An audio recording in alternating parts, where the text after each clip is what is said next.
yaa fi teewal président Ahmed Bola Tinubu ak bépp kilifa bu fi teew ak ndaw ñëpp tey bés bu mbégte la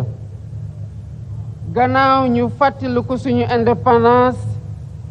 fii nii ci yoon bu yanj bii ma tuddee bés niki tey boulevard président Mamadou Dia mu di sargal bu ñu ko jagleel ngir taxawaay bu mu amoon ci réew mi ci ba ñuy wut indépendance ak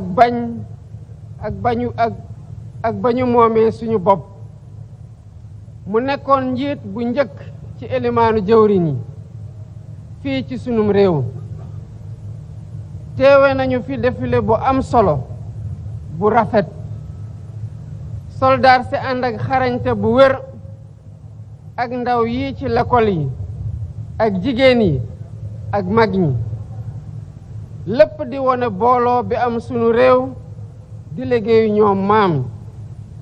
mu war ñoo jaral ñu xar suñu tànku tubéy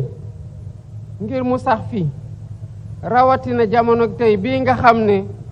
àdduna dafa jaxasoo ngir gën a defaraat suñu toogaay mën a jëflanteeg ak samba boy ak aar suñu réew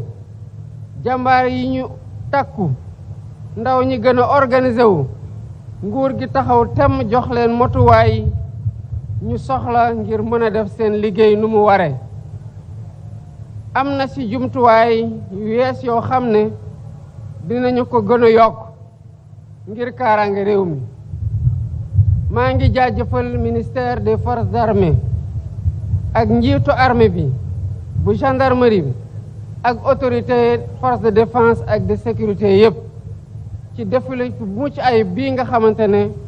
moom la ñu jagleel tey gii maa ngi gërëm ñëpp di sant ñëpp di leen wax déwénati incha allah